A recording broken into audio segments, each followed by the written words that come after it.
Well, these days, Georgia peanut producers are very busy gathering their crops. Recently, the Monitor's Mark Wildman visited with one Baker County peanut grower who says he's pleased with the outcome of a crop that for a while there had a pretty grim outlook. At the start of the 2013 peanut growing season, Tim Birch had to wonder if he would ever see a clear blue sky and a nice dry day to harvest.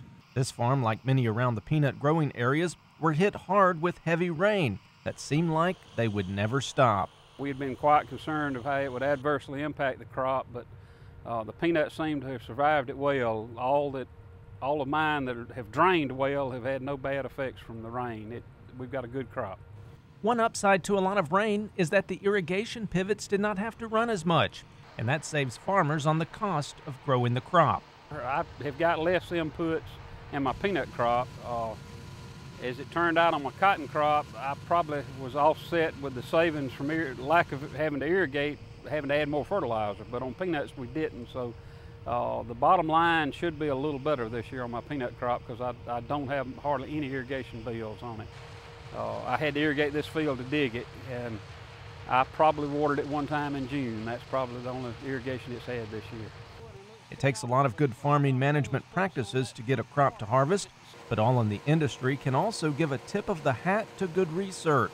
This year we've got, my brother and I farm together, we have 360 acres of peanuts and 320 of them are 06Gs and the others are Tifgard.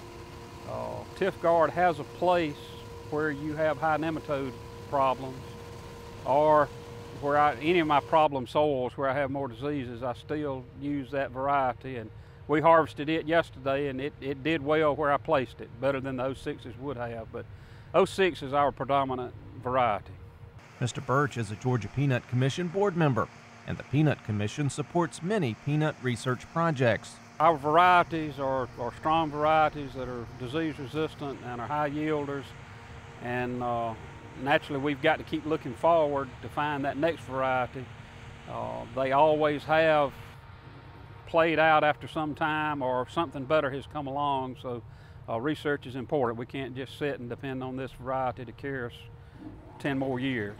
Farmers have had great yields the last couple of years, and even though the crop got off to a bad start, the yields this year look pretty good. The high yielding producers may be off a little bit, but the moderate to low producer his yields will be up this year. So, and I always fall in that latter category, so I hope mine are up just a little bit. My grades have actually been up a little bit this year. They're in the high 70s. So, I'm real pleased. I believe my low grade this year has been a 76, so that's unusual also. As the weather gets cooler and the leaves change colors, peanut farmers will tell you there is no place they would rather be than in a dusty peanut field, gathering their crop. It's a beautiful day and it's nice to be doing what you want to do. Reporting from Baker County, I'm Mark Wildman for the Georgia Farm Monitor.